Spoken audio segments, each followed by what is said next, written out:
The Zarathian execution chamber gleamed with sterile precision, its walls lined with adaptive alloy that could withstand plasma fire.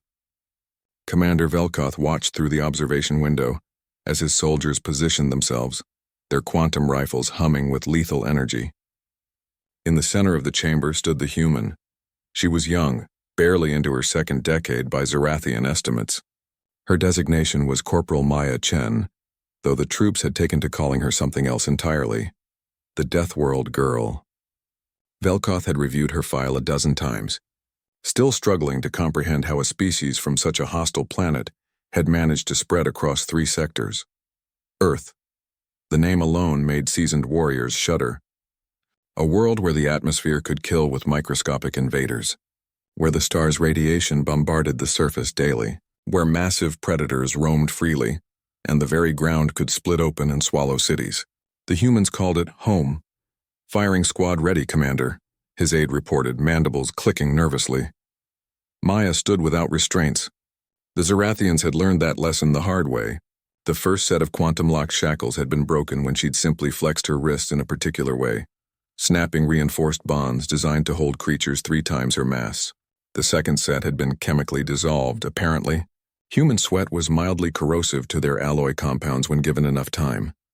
Now she simply stood there, arms at her sides, dark eyes studying the firing squad with what Velkoth could only interpret as curiosity. "Any last words, human?"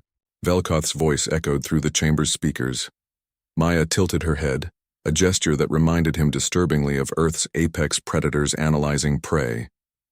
"Just one question," she called back, her voice carrying easily despite the chamber's acoustic dampeners. "Can you aim faster?" The squad leader, a decorated veteran of 17 campaigns, bristled at the challenge. "Insolent creature. You face your death with disrespect." "I face my death standing upright," Maya replied calmly.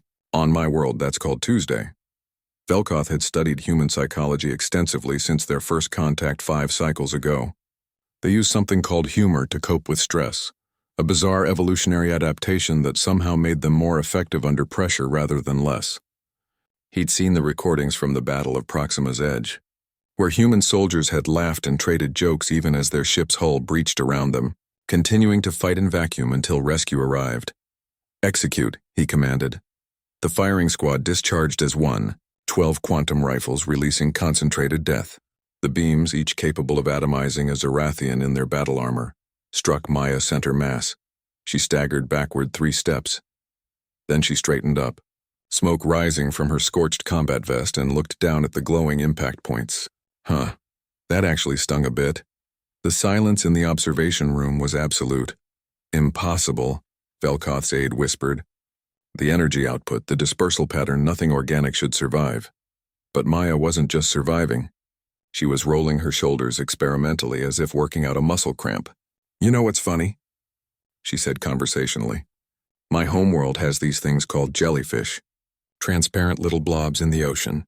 Some of them are so venomous that a single sting can kill you in minutes. Excruciating pain the whole time." She began walking toward the firing squad. They stumbled backward in unison. "We also have spiders that can put you in a coma, plants that cause pain so intense people have killed themselves to escape it, and weather patterns that can freeze you solid or cook you alive depending on the season." She smiled, and Velkoth felt his combat instinct screaming at him to flee. "We had to evolve on a planet actively trying to murder us every single day. Fire again!" The squad leader shrieked. Another volley struck her. This time she didn't even stagger. The beam splashed across an invisible barrier inches from her skin. Not technology, Velkoth realized with dawning horror, but some kind of biological adaptation.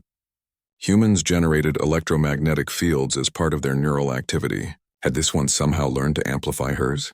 "Your weapons are very precise," Maya observed, still walking forward. "Very efficient. Very safe." She was close enough now that the squad could see the brown flecks in her dark eyes, could smell the strange chemical signature of human adrenaline. "Our weapons were designed by species who could die from tripping and hitting our heads wrong.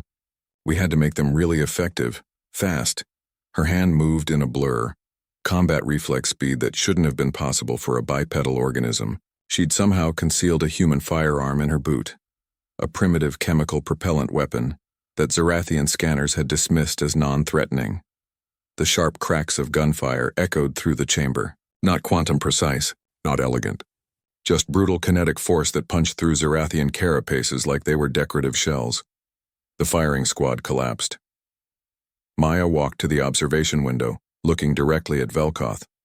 Blood, both red and the green of Zarathian, dripped from her vest. "I'll ask you what I asked them," she said quietly. "Can you move faster?" Velkoth's hand hovered over the alarm.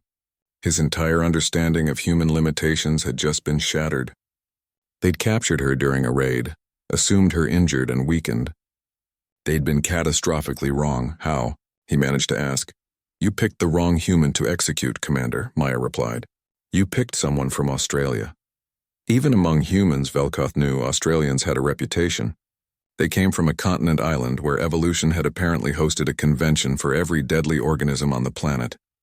"I grew up playing with snakes that could kill you with one bite," she continued, "swimming in oceans with sharks and crocodiles, walking through forests with spiders the size of dinner plates. You think your firing squad scares me?" She laughed, that distinctly human sound that was somehow both joyful and terrifying.